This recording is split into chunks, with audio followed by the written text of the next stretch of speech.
Welcome to Everyday Orthodox. I'm your host, Elisa Bieletich-Davis, and we get together here on Sunday nights to meet everyday Orthodox Christians. We're just building up church unity one person at a time. And so tonight we'll be talking with Deacon Anthony Payne. So he is ordained in the Diocese of the Mid-Atlantic of the Antiochian Orthodox Christian Church. But he and his wife were not always Orthodox. They converted to Holy Orthodoxy, and they moved to Cumberland, Maryland. But it was a long path to get there. He started in England, and he'll tell you about it, but they were all over the place, and eventually they found Orthodoxy, and they found a home in Maryland, and now they are a part of Appalachian Orthodoxy, which is really it's a new thing for Appalachia, I think, but it's really wonderful. So, all right. Without any further ado, I don't want to be telling his story. I'm going to let him tell his story, obviously. So here we go. Deacon Anthony, welcome to the program. Thank you. Nice to be here. Well, it's very nice to have you. I'm so glad that you're on the program. And let's start at the beginning. So where were you born? How does your story begin? Sure. I was born in England, in the Midlands, in Worcestershire, actually, in a place called Kidderminster, which is right in the middle, actually, of England. And my father was an accountant, and he was a captain in the Navy, and it was quite soon after the war when I was born. So we were there with my sister and my mother and father next to my grandparents. And then one day my dad said, "We're going to Africa." And so I was 6 at the time, so we went to Africa on a boat for 3 weeks on a boat. Okay. The boat ride was 3 weeks. The boat ride was 3 weeks. It went all the way around the Cape of Good Hope and all the way up to Beira, a place in Mozambique. And from there, we took a train, and we arrived in a place called Gatuma. And only a few years before that, there had been lions in the city. Actually, it's a town. So in the streets of the town, there were lions. And my mother, of course, had never been out of England, really. She cried for 3 months, she told me. Oh, my God. Cried for 3 months. Homesick. But what made your dad? What made him decide to do that? I mean, this is a tremendous change. Yeah, it is tremendous.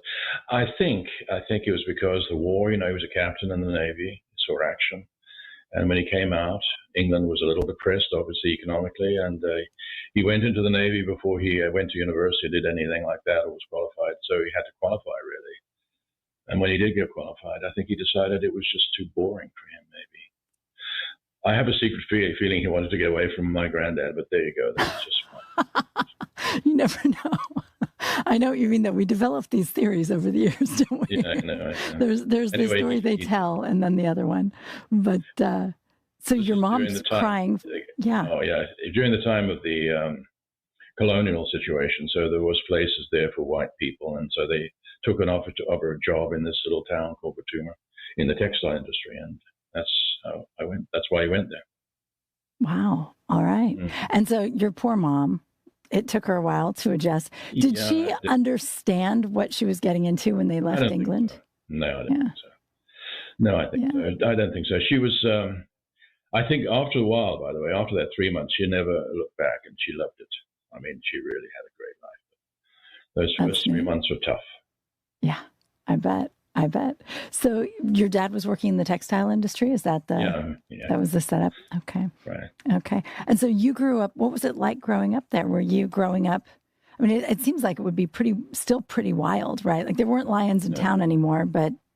No, there or were there? But it was wild in the sense of modern youth, by the way.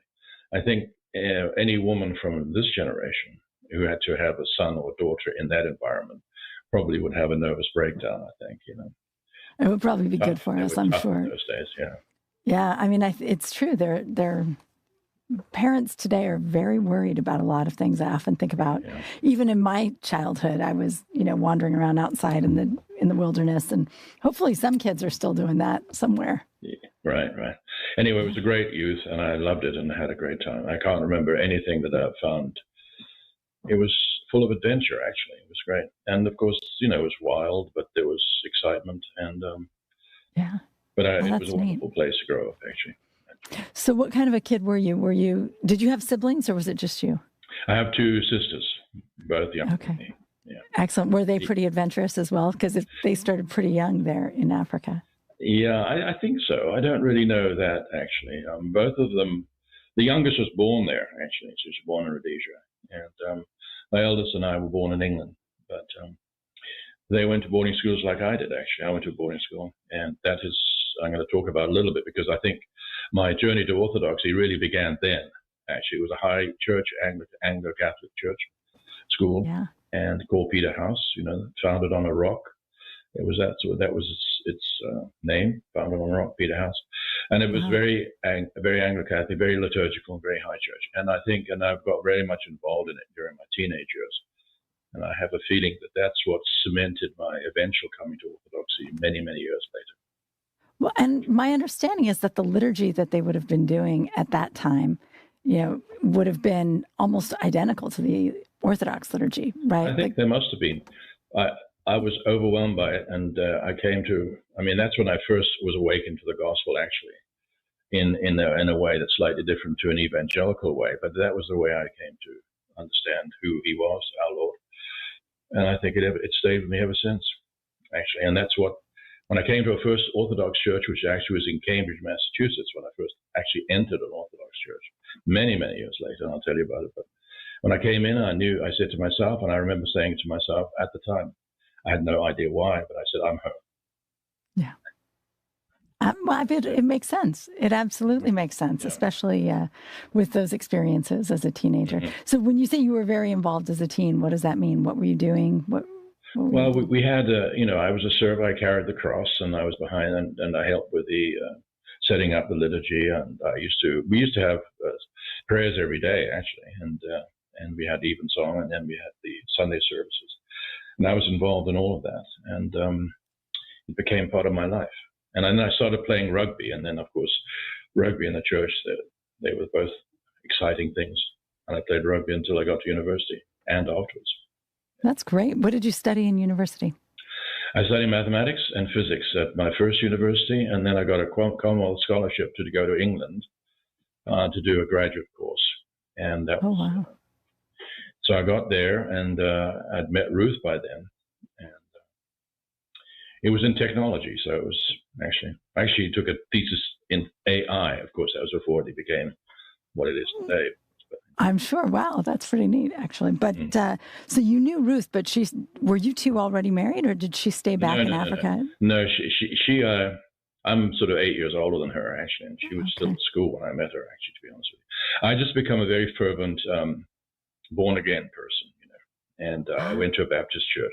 And she No kidding. Her father was a minister there, and she was playing the piano. She's an outstanding musician. So I think it started then. She was still a kid at school, really. And I was an old man then, Sure. And so how did you end up going from the high church that you were enjoying over to the Baptist church? How did that shift happen? That was interesting. My mother by then had become a Christian. They're pretty sort of nominal believers or nominal Christians before Anglicans, Church of England. And but she had some situations in her life, and I think she turned to the Lord, actually, became a Christian. And she stayed Anglican all her life. She would be Orthodox too, I'm sure. And she was instrumental in my coming. And I read, now this might sound strange, but I read a book by John Murray. I suppose you know him. He's a Scots. He wrote a book on Romans. Mm-hmm. And I remember I was actually sick at the time. I had brucellosis, which is Malta fever, which is a strange disease, but I got it. Anyway, so I was reading this book on Romans, and I suddenly realized that the sovereignty of God and all that sort of thing. And so I became a Reformed Christian at that time, and it was quite strong, actually. And then eventually I became Presbyterian. And I was a Presbyterian for 18 years, an elder in the Presbyterian Church, because I had actually, I read John Murray's book, and I liked it, and I liked this thought, and my mother's witness was very strong, and that's how it happened. And the only church that I felt was really up to my fervent evangelicalism was a Baptist church. Well, there you go. Now, so I'm always interested in the idea that the Presbyterian and the Reformed, that's all predestination, right? Yeah. Mm-hmm. And so then, but the Baptist church wasn't. That part wasn't a big deal for you. It wasn't that part that was interesting. No, okay. No. It's just that I just felt that there was an active faith in our Lord. It was a sort of, and that's why I went there. My mother was also very friendly with Ruth's mother, and they were very close. And I think my mother had eyes on me getting married to her, actually, without telling me, of course. Right. Of course. Well, if she told you, she would have ruined it. Then you would have certainly decided against it. Yeah. Absolutely.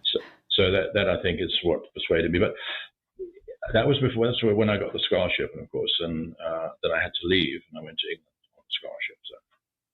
And then, of course, when I came back, I was very homesick after I did my graduate work, and I wanted to go back to Rhodesia. And when I came back, I was going to say, what would that be like to go back to England after all those years in Africa? Not so good. Not so hot. No. Yeah. Didn't feel like home, huh? No way. Didn't for me anyway. I think there was a certain sense in which my sister-in-law and Ruth felt at home in England, but I never did when I got back there. No. Makes sense. All right. So then you hurried back to Rhodesia. And... I hurried back, and I got married just fairly soon afterwards. And of course, being a technologist at the time in Rhodesia, where technology was very immature, I had to find money to make a family, because there was no money where really in writing code for the meteorology department and the government. So I took an accounting degree with Pricewaterhouse, and it was not a degree. I actually became an article clerk, and within 2 years I got my exams, and I became qualified as a chartered accountant with Pricewaterhouse. But unfortunately, the war had started then, and I had a son by then, and of course. The war was pretty bad, and because I hadn't gone through conscription or through national service, I was sort of put out, and every white person had to go into the service, and I went into the police anti-terrorist unit. And although I wasn't really trained, I knew how to use firearms and everything, but they used to put me out in the most soft spots, guarding farmers' houses with children, and which is, of course, is a good thing, but I had to guard them. And I saw action more than I expected to see, and it was almost killed many times. So I think I felt the Lord's hand on me, and as soon as I was qualified, I took the next plane out, so to speak, actually. Became a refugee. We didn't have any money either. So you were able to take Ruth and your son and get out. Just get on the plane, yeah. Wow. So how did that work exactly? Like how did people get opportunities to leave? I mean, in that situation, it seems like a lot of people would want to leave, right? So I think so, but we were called chicken run. We were on the chicken run, so there was a certain amount of criticism of people like us. But sure. Because I was British, I had a British passport, and my family was there for British, because I kept it. I was born in England. And I had family there. I think it was easier for me. And I had just qualified, so I was younger, you see. A lot of people who were 60 or so, they couldn't leave. There's nowhere to go. Yeah. So I had the opportunity, so I took it. And I was just remember when I got on the airplane, we had to fly to Johannesburg first. I remember looking down on Rhodesia at the time, and I was really thankful I was leaving. Because, of course, it was PTSD, actually. I never knew it was, but it was, actually. Yeah. And got to London, and I had my aunt where we went and stayed. She was part of, she was not very wealthy, but she gave us her house to live in, and she was very sweet to us. So I had that, and then by the time my money ran out, I got a job with J.P. Morgan actually in London, so it was good. Right, so the accounting degree or the accounting certificate. It was a piece of paper, yeah. And so I got the job there, and then. And Ruth also got a job, and we were there for 6 months.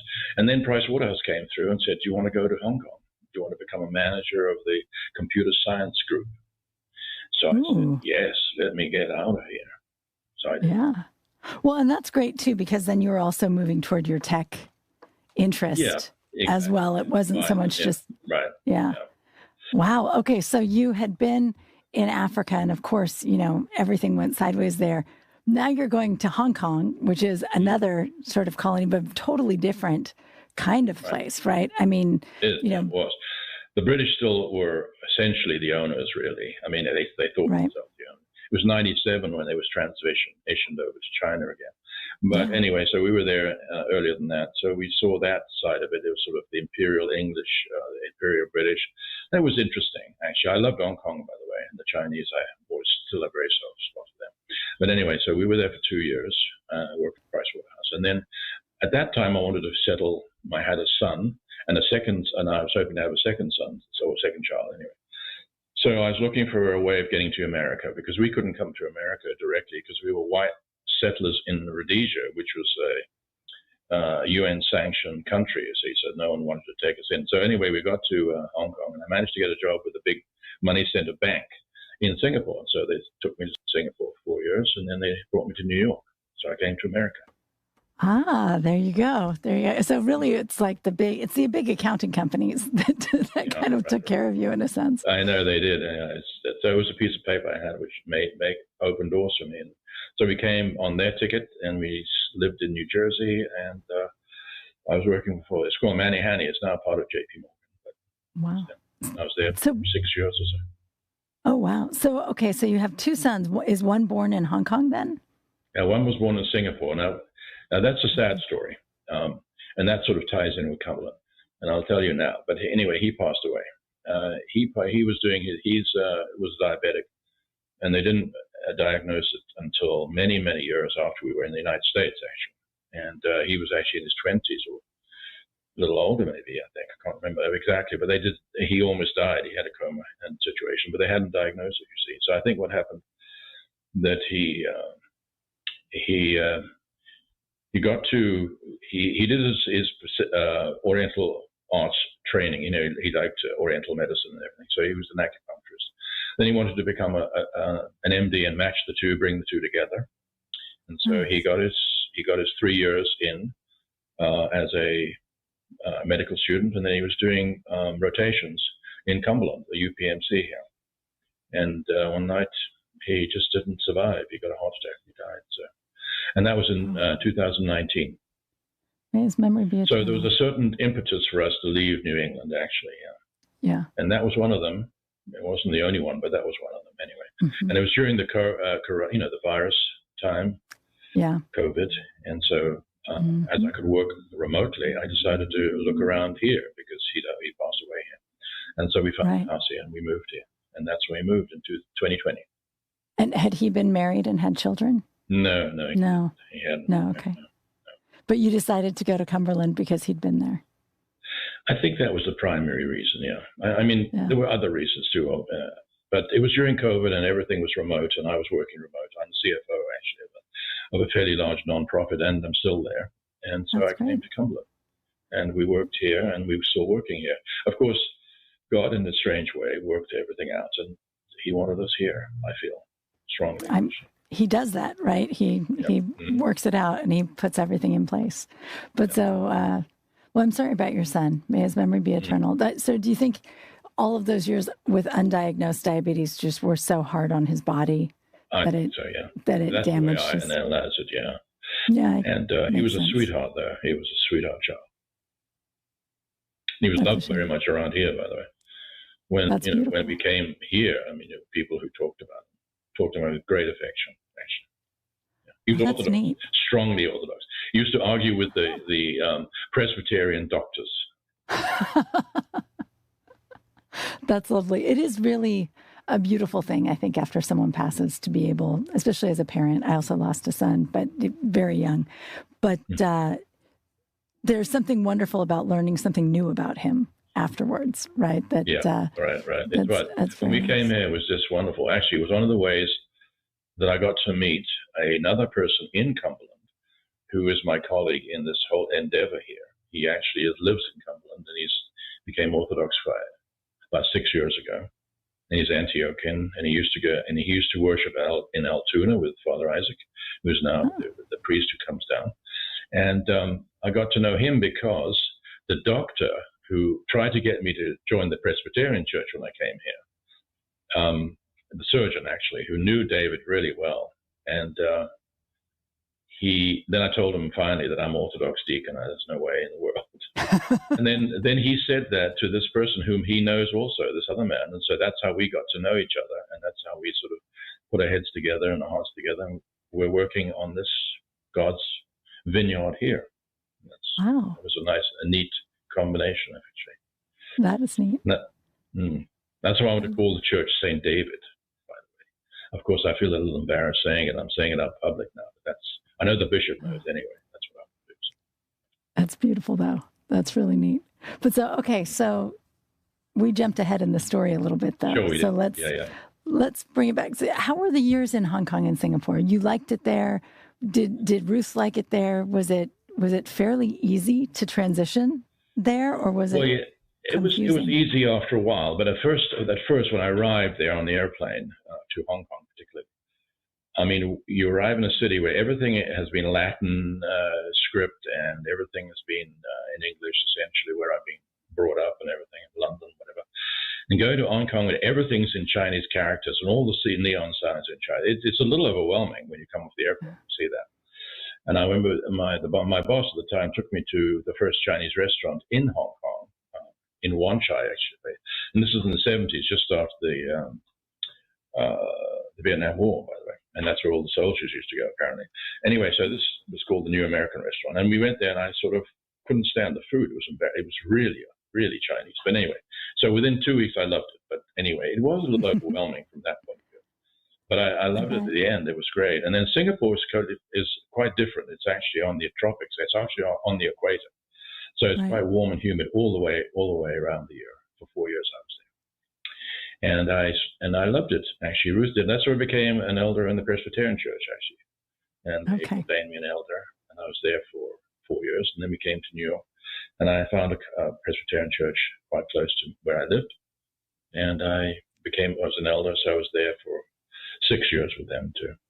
Okay. And were you had an apartment in New York City, or you were out in the suburbs, or what were you doing? No, it's actually a place called New Jersey. It was called Milburn. That's right. Short Hills. Milburn Short Hills. Just outside. Okay. So New Jersey, that's right. You said that. That's right. And New Jersey is beautiful. Very. I liked it. We loved it. Ruth really enjoyed living in New Jersey, actually. She was part of the first aid, the squad, and she used to help with traffic accidents and all that sort of stuff. Oh, wow. Lady, my wife, by the way, she's an EMT, and she's a musician, and she's a teacher. My goodness. She's an EMT, she's a musician, and a teacher. Mm-hmm. That's fantastic. Yeah. So what kind of music does she specialize in? Well, she was part of the Royal School of Music, and when she learned, of course, she learned Bach pieces, Brahms, and all the normal piano pieces that you like. Sure. She likes. And I think that she now plays most of the Baptist music by heart, because of course that was what she did. Right. But I think she likes Beethoven most of all. There you go. So she's a pianist. That's lovely. How nice. Yeah. My goodness. Yeah. So you end up there in New Jersey with your boys. Did the boys, that was like their middle school, high school years were in New Jersey. So how did they like the shift? Would you say that they felt like Americans, or what did they feel like? Well, my eldest son, who's Simon, he's with us. And anyway, he was at boarding school in England before he came back over here. While we moved here, he was at boarding school for a while, and then he came over. It was tough for him, actually. My youngest was 2 when we arrived, and of course he became essentially an American, and he had no problems at all. But I think my eldest had some difficulty integrating here. Okay. And I think he still does to some degree, but it's I found it the easiest of the lot because I had a job, and I was dealing with people, and so I was almost immediately integrated, and people were very friendly and very nice to me, so I had no problems. And when we moved from there, by the way, New York, after 6 years in 1990, I went to the Bank of Boston. I went as a sort of audit director there, and then I was sort of taken away from there by a good friend of mine, and I became a CFO of a very young startup biotech firm. Of course, biotech go together. So I became a CFO, and of course I was then thrust into the world of Wall Street and all that sort of stuff. Well, it's funny that you would leave New York just in time to get thrown into Wall Street, but it's true.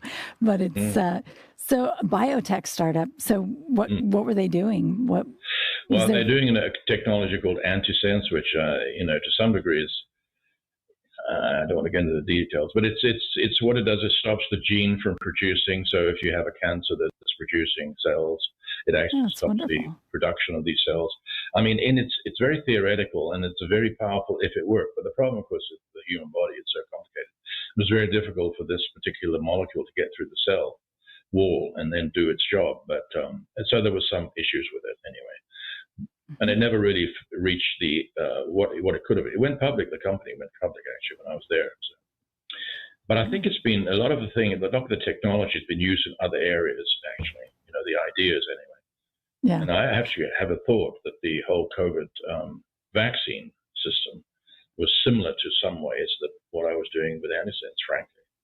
Well, I mean that's sort of how those things work, right? Like everyone reads each other's papers and thinks about each other's ideas, and it all sort of evolves. And right, yeah, absolutely. Anyway, so that's what happened. Of course, when the drug failed, it was in '97, and I became Orthodox in '98. So, as happens so often with our Lord, when I find Orthodoxy, there's another force at work, and. So my life became very confused from a job point of view. I was very happy internally, but it was confused because I lost my job in this biotech, and I was a consultant for a number of years. And it was through knowing a consultant, whose name I'm not going to mention, but he's a wonderful man. He lives in San Diego. We went out to dinner one night in Boston. And of course, I was a bit dissatisfied with where I was in church-wise. So I said, well, what is orthodoxy? So I asked that question. He said, well, and he was not selling at all. And he just talked about what it was. He was a Greek. His family is Greek. And so he told me that. So I said, how do I find out more about it? He says, well, you need to go to church, you see. And then he went back home to San Diego, and Father John Braun, I think you probably know the name. Sure. He suggested I go to the Antiochian Church in Cambridge, Massachusetts. And so, of course, that's what I told you earlier on. That church comes up all the time. Oh, does it? Yeah. It does. Well, and we always just sort of stop and acknowledge, like St. Mary's, one of the best Orthodox parishes around. Just such a lovely place full of such interesting people. So anyway, I walked in one Sunday. It was during the August time frame, so of course during summertime, and that's when I said, "Oh wow!" And I haven't ever. And I went through catechumen class there with my wife. My wife came the next Sunday actually, and she felt the same way. It was very odd. And then of course I was chrismated on the Nativity of that year in 1998. Oh, that's beautiful. Well, that is quite amazing. Well, we are going to take a very short break, and then we'll come back, and I have some questions for you about that. Okay. But thank you so much, and we will be right back with Everyday Orthodox. Thank you.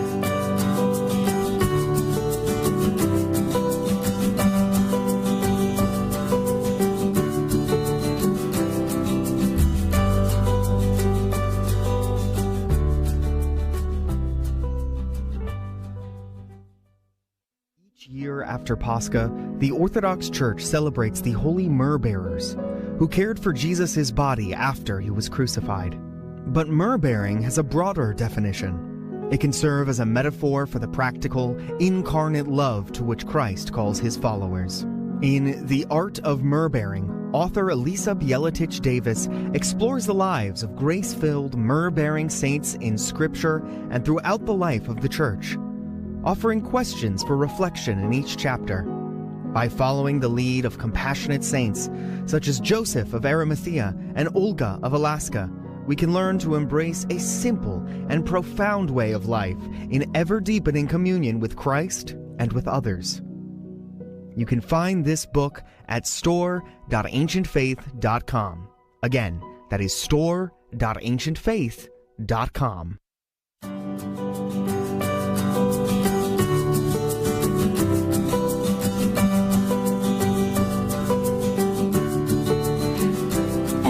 Welcome back to Everyday Orthodox.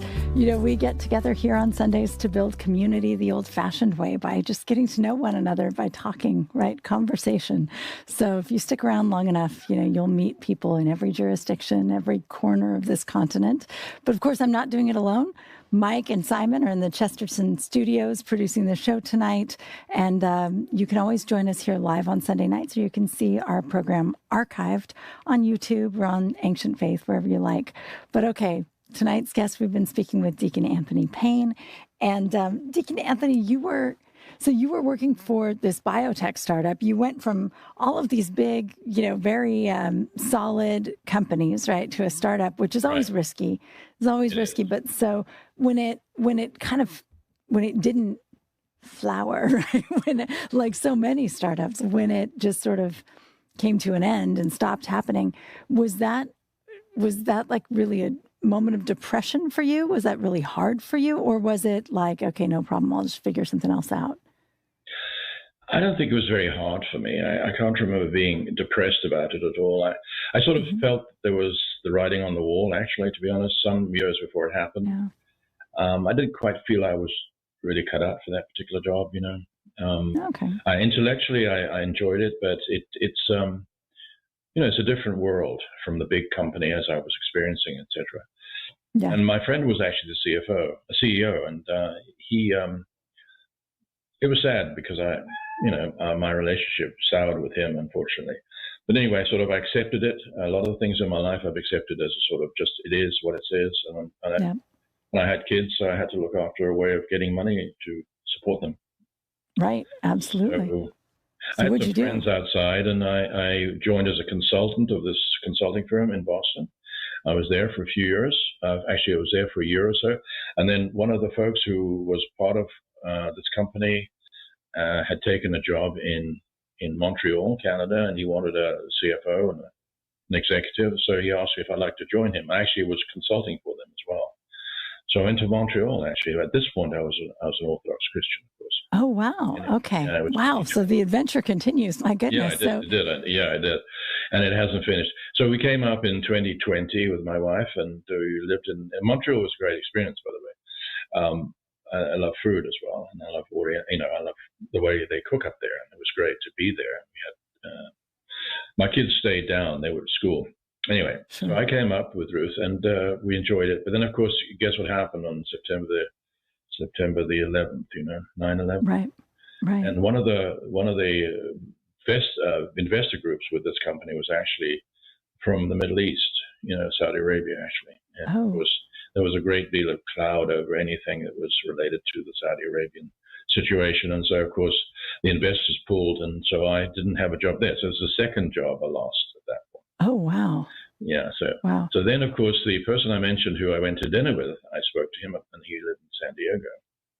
So I went down there, and he offered me a job there to work with him on equity. And so I went down there and lived in San Diego. And that was until 2003, 2004. And I became a deacon down there. And I was beautiful. At St. Anthony's, yeah. So I'd been through the St. Stephen's course and everything. I came back to the East Coast, to Pennsylvania, and went to the village to do my normal stints there. And then I was ordained a deacon in 2004. But by then, this is ridiculous. I was working for a discount brokerage house, and I lost that job. That's the third job. So then, of course, I was acting as a consultant and doing sort of writing for Wall Street on biotech and all that sort of thing. And so eventually I came back to the East Coast. We bought a little farm, used to be a farm, and we started a bed and breakfast, Ruth and I, and she's outstanding at that as well. And so we had a bed and breakfast for a few years, and we weren't making any money really. So I had to, and then I joined the cathedral. I don't know if you know the cathedral, St. George's in Worcester, Massachusetts, Bishop John's Cathedral, and I joined them as a deacon.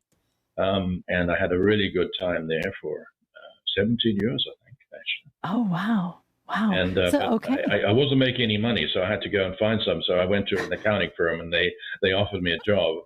And then it was a really nice man who was running it. He was a really smart guy, actually. And so then he said to me one day, he said, are you interested in becoming a CFO of a non-profit? So I said, fine, I'll do it. I mean, so I went and I was one. And the first room I had, remember I had been in marble sort of paneled rooms before this as a CFO. I was CFO there, but I was right next to the toilets. So that's how. Yes. So I said to my wife, I think I'm earning my salvation now. Anyway. Yeah. The CFO of a nonprofit is a different thing entirely, isn't it? Totally different animal. Anyway, so I've been there for 17 years. It's been the best experience in my life, actually. How beautiful. That's amazing. It's been the most amazing experience. And the people there are wonderful, and they always have been.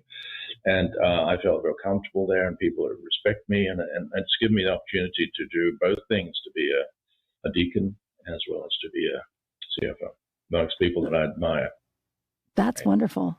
That's beautiful. And so, but I imagine being paid as in a nonprofit is a lot lower than being paid as a CFO at, some... Probably about half the price, but hey. Yeah. But it's still enough to live on. But they kept me working after I'm 65, so I have to say that that's the plus, That's right. It's a little less dog eat dog, probably. Yeah, but can you say what nonprofit it is? What kind of work is it? It's called the Friendly House, actually. The Friendly House. It does housing for disadvantaged people. It does a lot of youth programs, and we do feeding programs. Beautiful. I don't know how many thousands of meals we feed, and we have 68 units for people who need it. And the state government, they're the ones who give us the people to live in there. And it's got about a $10 million revenue stream now, and wow, moving upwards. And I respect them, and I'm glad they keep me on because I'm happy to work remotely, but they prefer me to be there physically, but they've allowed me to do it. Yeah. Oh, that's great. Wonderful. My wife works there as well, strangely enough. No kidding. Yeah, she works for me, but she says, she's supposed to work for me, but I'm not sure it happens that way. But how beautiful, though, also just to be a part of something so meaningful and, Exactly. Yeah, it is. That's neat. So, that's really neat. Yeah. Okay, so you were back in Worcester, Massachusetts. Mm-hmm. Yeah. And then you mentioned, in 2019, your son passed, and in 2020. Yeah, right. So what happened was that in 2019, he died in November, and obviously it was a real blow to us, and especially to Ruth, of course. And very sudden, right? Like just it was actually. But, he was struggling, and I was lost to see him when he was coming back. When we were there, he came to spend some time with us, and then he was coming back here to Cumberland. And he didn't look good, And then when we did, he got that phone call. I'll never forget it as long as I live. And I knew something had happened, obviously. And so anyway, we left. We decided to leave there, New England. We had a nice place, but we decided to leave there. And so in 2020, we came down here and we met the person who was his landlord. He's a very nice man in the town, in the city. And he told us about this place where we're living now. And this was the place that Ruth wanted to buy even before she knew it was on the market. So we really done that. Yeah. Why? That's how we've been. What was it? What was it that attracted her to it before it was even on the market? It's one of those old houses. It's actually built in the early 20th century, I think. But the person who owned it and completely renovated, she put in a lot of money through grants as well, actually, because she was doing up the inner city sort of thing, and she put a lot of money in, and it's very beautiful, actually. Much more than it was valued at when we bought it, but it is very beautiful. And my wife was good at that sort of stuff, and she did that, and we got the garden straight and everything. And nice. So she has a good eye for spotting these things.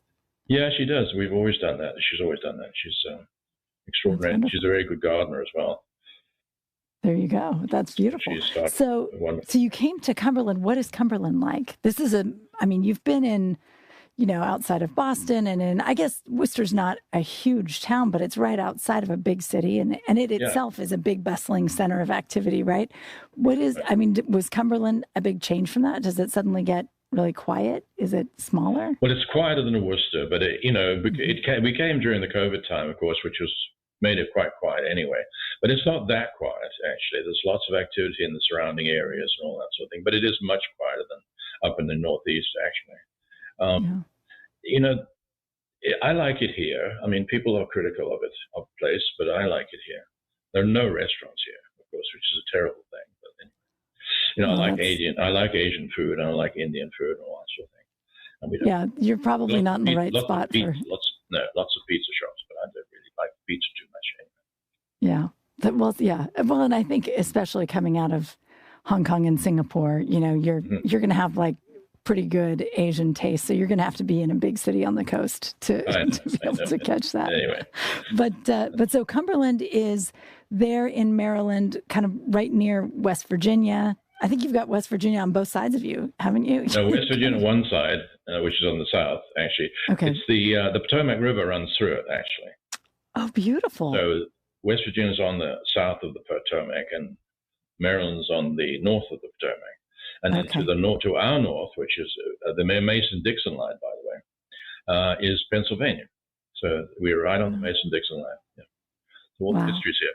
And Washington, when he was a young man, was here, actually, before the war, before the Civil War. When he was a surveyor going through? No, he was in the forces in the Indian War, with the French and all that sort of thing, and he was here.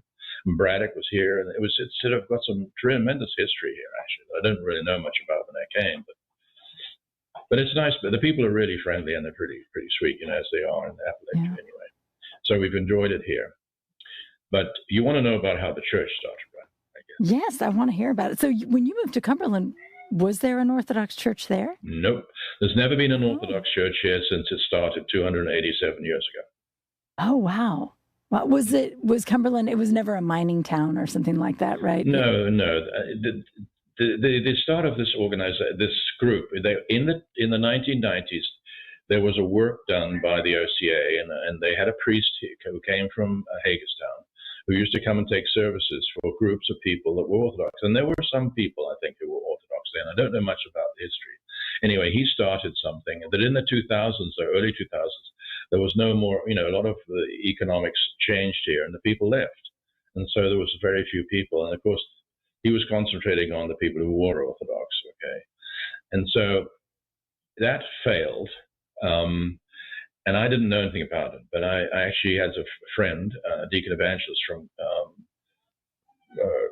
Chambersburg, where I was actually assigned, and I talked to him about it, and with Bishop Thomas, and I got to know that there was this person who was in Hagerstown. She was still there, and so I talked to him, and then I met this person called Brent, who's this colleague I mentioned earlier, and we got together and we thought about it, and then he started services again. At this point, of course, having a deacon here and some other people, he had more people on the site, on the spot. So we brought together people. I had a study group start and everything like that. And so that was in 2022, late 22, going into 23. And we were meeting in a Lutheran church. And then we had to move to the Emmanuel Church, because when he first was here 20, 30 years ago, he met in the Lutheran church, but he had incense there. But now they have a Montessori school and they have sprinklers. They wouldn't allow us to have incense. So he moved to Emmanuel, which was an Anglican church, Episcopal. Okay. Anyway, so we were there. And then at the end of 23, we changed to Antiochian, and because I was assigned to Altoona then, which is closer than Jamesburg. And Father Isaac, who's closer, and the Metropolitans agreed, and then it became part of the Antiochian church because I was Antiochian. And it was nice, and I was happy about that. And then we started still in the Emmanuel Church. And then a building came up in the beginning of 24 that fortunately I could afford to buy. And I managed to get it at a reasonable price because it used to be an Assemblies of God church, and we bought it. And then we started, and life became hectic. Wow, I bet. We closed it on March the 15th, 2024. And we didn't have an iconostas, and it used to be an event hall, and it was all white. So I managed to get someone to do a solea for us. I also got a friend of Deacon Evangelist in New Kensington, Deacon Glenn. I want to mention his name because he did a great job. He actually built an iconostas in pieces for us. And I went up there to U-Haul and picked it up and then installed it. So we had our first service on August the 6th. And we got our icons from the churches around us. And we had, it's just amazing what people have given us, actually. And it's beautiful, right? On August 6th, you had 5 for Transfiguration. That's right. April the 6th last year, we had 5 priests in this place and 50 people for the first service in the building. Glory to God. Well, it is really a blessing to start a mission with a deacon because, if you have a traveling priest who can come every once in a while, it's hard. you really have to build it up with regular services, right? And a deacon can do so much more than wow. So that's what amazing. We're doing. And it's been a great experience. But actually in Appalachia, there's no orthodoxy, obviously. So now there are very few Orthodox, cradle Orthodox. So the people who come in have never had any real experience of Orthodoxy. So it is just unusual. And they don't even know the Bible, half these people. They're not as if they're Bible-believing Christians, a lot of them, actually. So it's a real educational. It's almost like being in the first century, Wow, that's neat. Yeah. That's really well, and it's also kind of nice because they don't come in with a million preconceived theological stances that have to be worked through again and again, right? It's just totally fresh and new, and welcome to Christianity, and you get to be the one who tells them all the beautiful things about Jesus. That's amazing. That's right. I know. And it's funny how many young men are here in this community. It's just extraordinary. Yeah. I mean, it's just they're so interested. And we had 8 people in the first catechumen class who were baptized and chrismated, and now we have 10. And the majority were young people, young men. Yeah. Can you believe it? No, it's really remarkable. I mean, we see it all over the country, and there's a lot of conversation about it. I think, are you finding that do they learn about Orthodoxy just by meeting someone in the community, or do they learn about Orthodoxy like online with YouTube or something? And then, mostly online.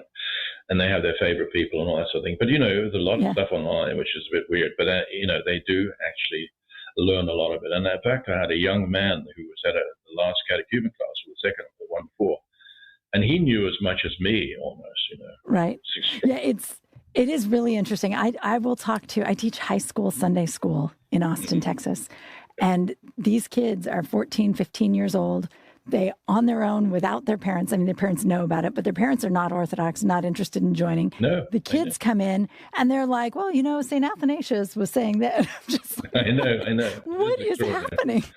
I know. It's amazing. It is. But I think there's a lot of disparaging talk about all of these young men coming in, because I think there's worry that a lot of them are coming in for political reasons, or they're coming in expecting maybe to find Orthodoxy different than it really is, right? Like that they're not expecting to see a bunch of peaceful people working on their souls, and instead they're hoping that, I don't know, we're going to take over the world. And I guess there's a lot of concern too about misogyny, stuff like that. Yeah, I know. I've never seen it here anyway. It's never been the case.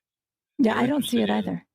Growing, and but there are a lot of assumptions you can't make. You can't make assumptions about who they are and what they are. And in Appalachia, there's a lot of broken marriages, obviously, and it's very sad for me to see it. And I'm just happy we can be here for those people. Multiple fathers and all that sort of thing, and it's just devastating to me personally, because I never saw it when I was growing up, and I just don't know how the effect it has on these young people. But anyway, they do come, and we're very happy. We had probably 50 people there the other day, just under 50.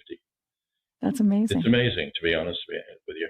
And of course, this Saturday we had less, but families were away. But I mean, it's just extraordinary. We have a place that won't fit more than 100. So if we get to 100, we'll have to build another one.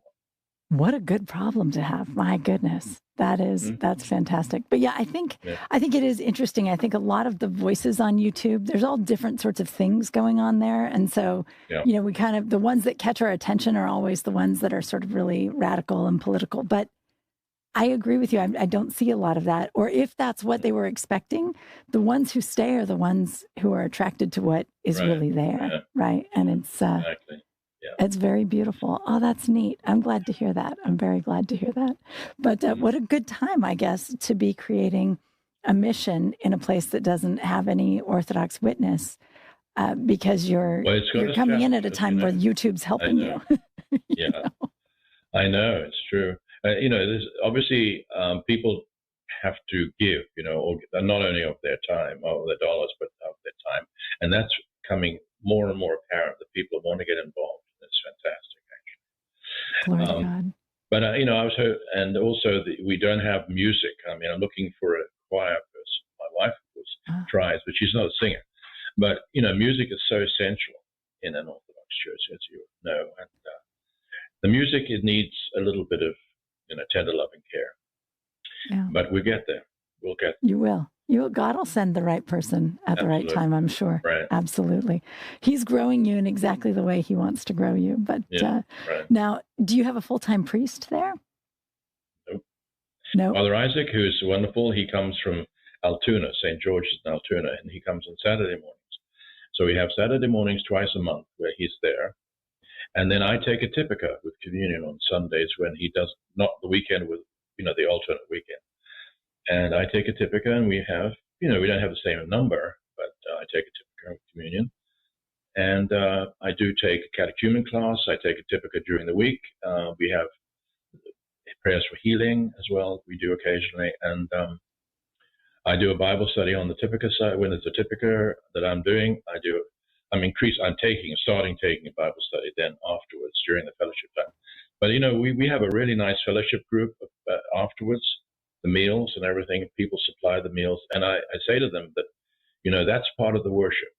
We have a fellowship, but it's everything. Just listening to Stephen DeYoung before we came on. He was talking about eating meals. That's the way we interact with God, is through eating. And so the fellowship afterwards is part of the service. And that's beautiful. The food is outstanding. That's fantastic. That is one thing that I was in an OCA mission church for 4 years. And it was really a life-changing experience for me. Because the mission needs so much help, right? Like you can walk into a big church that's been there forever and you don't have to do anything. It all happens for you. There's somebody in charge of coffee hour and somebody's educating your kids and whatever. And then you go to a mission and it's like all hands on deck. Suddenly the priest is talking to you and he's going, can you sing? No, well, not well, but can you sing at all? Like, what can you do? Because we need help in all the areas. And it's really, I think it's really amazing for the parishioners as well. Not only does it build up a parish when people can give their talents and their time, but it really, it's so different to belong to a mission and that really needs you. And you have to show up and you have to work. It's a blessing. Community, the people there are a community, and the people who come in recognize just how much they are a community. And it's a loving community, actually. And we had a group of family join us last month or so, and they have 8 children. And they've made your Sunday school just like that. I know, exactly. So we're going to start a Sunday school. Perfect. Yeah, I know. Oh, that's fantastic. And so is it like an old church building? Is it? Yeah, I picture Cumberland is probably. Yeah, it's a small. How would I say it? It was built in the 60s, and it was built in the Assemblies of God initially, and it had a few changes and went into a lighthouse. It was start of a lighthouse community. The Lighthouse Group. Sure. And they were there for up to, I think, 2019 maybe. And it was sold because they didn't succeed.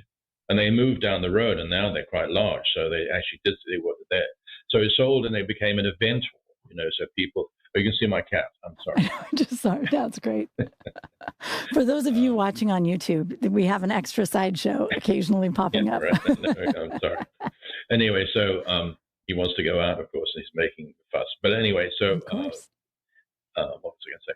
Okay, so then they became an event hall, and they painted all white upstairs, but they put new toilets in. And that was, then we bought it for the person who had it event hall. Downstairs really hadn't been changed much since 1960s. So we did some work down there. But, okay. So the upstairs is the church? Is it the upstairs is the church, and then you've got a hall downstairs? Down there. Well, there are a few rooms, so it could be a sort of educational facility down there too. Fantastic. There's a kitchen down there, toilets and all that sort of thing. And anyway, we found a painter who's an outstanding painter who came to the church, and we grabbed him very carefully, and he was chrismated, and his wife, beautiful family, and his baby was baptized. And he's a superb painter, and he painted the inside. It's painted in an Orthodox fashion. He loves these old church buildings. So he's also started painting the icons too.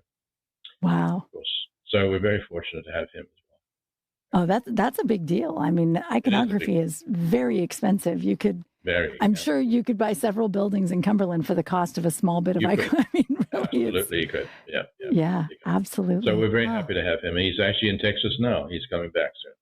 Oh, well, there you go. He got an assignment there, and he's painting things down there. So he's coming back. Wow. Yeah. Well, this is really beautiful, Father. I love that. And what an amazing adventure you've been on, from England to Africa to Asia, and then all the way back around up to Canada, back down. Really, you've, it seems like every time there's been an opportunity to go somewhere interesting, you've been up for it each time. Yeah. And look what God's done with it. Yeah. This is obviously the best part of my life now. And I lost my son, and I have many sons now, because these young men who come in there, my son, essentially. Yeah, absolutely. Well, and it is, I was just having a conversation with a friend today who was saying that he listens to this show, and he's always kind of amazed to see that it's really sort of episodes in our life of great loss, those great moments that often cause us to suddenly turn to something new. And there's all this growth and there's all this beauty. And, that's how God is, when we allow him to work on it. So thank God. Yeah. Thank God. You would never have been in Cumberland if it weren't for. No, I wouldn't have actually. I was they call it a liturgical deacon. I was there on Sundays and during the week sometimes, just to sort of assist the priest in the liturgy and other things. And now I'm a pastor, essentially. That's right. That's true. That's right. Mm-hmm. Well, who knows? You have any interest in moving up and just becoming the priest there? Or do you feel like it would be nicer to have a partner in crime? Well, I did ask about it, but because I think people have asked me if I would become the priest there, but not to do the main job. We're waiting for a young man to do that, but I'd have to go back and do some more education because they changed the system here. And I'm not sure I'm ready to do that. I've got 3 faster degrees, to just 4 degrees essentially. So I don't really want to go back to school again. I'm with you. But I will say, Antiochian House of Studies has grown, and they're doing all kinds of amazing things there. I know. I actually approached the people. I would love to, I don't mind doing the studies. It's just that I can't leave my job because I got to support this group financially. Yeah. So that's true. Now you're not just supported. It's not just you and your wife and your household. It's also the church, and there's a lot. Exactly. There's a lot. Really, that's kind of a full-time job as well, trying to keep a mission going. Yeah, but it is. Glory to God. How wonderful that you're able to be doing that. And what is the name of the parish? Is it St. David's? Well, I hope so one day. We have to sort of pass all these sort of criteria, like 25 families or groups of people paying. But we have put our names out there, and St. David's on the top of the list. And the bishop was here only a few months ago, and he seemed to like the idea. No one else in the country is St. David's, so it'll be unique. Right. Well, and if you come from Wales, there are so many St. David's around because they. Right. I was just going to say, in the Episcopal Church or the Anglican Church, you see St. David's all the time. Yeah. And we love the Psalms. We love St. David. Yeah, There's no reason we couldn't do that. Right. The names I can't have, by the way, and I wouldn't ask for is St. George or St. Mary. Apparently. I've heard that there's a pause on St. George's. Yeah, I think there are actually at this point. I've heard that there's an official pause in the Antiochian Church saying, listen, enough with the St. George. Let's think of some other saints. That's funny. But so who is the bishop there? Bishop Thomas. Beautiful. I love Bishop Thomas. Yeah, he's a delight. He's just fantastic. That's wonderful. Well, good. Well, so if people want to find you, you guys are or how do they find you then if you're not, you don't have a name yet? Yeah, Antiochian Orthodox Cumberland. That's the way we call it. That's what it is. Antiochian Orthodox Cumberland. We have a website, and we have, we're on Facebook, and you can find all the numbers there. And come and visit us someday. I would love to. Now that I've seen some pictures of Cumberland, I mentioned before the show, I think I've been all around Cumberland, but not to Cumberland. And this is the exact kind of town that I get pretty excited about. So watch out. I may come by. We have people in Texas who come. And I bet. They actually, they've been twice, actually, because I think her dad lives here. So. Oh, beautiful. Yeah, it's nice to get out of Texas and go see some trees. And some mountains. I can imagine. Well, thank you so much. And so Antiochian Orthodox Cumberland, and may God bless it. May God bless all of your efforts. Thanks for this. Thanks for having me. Thank you. Thank you. It's so good to hear about it. The growth of Appalachian Orthodoxy. Amazing. Absolutely. Just amazing. Thank you so much. Good night. And thank you to our audience. Thanks for joining us, and come back next Sunday night. We'll meet another everyday Orthodox Christian. Good night. Good night.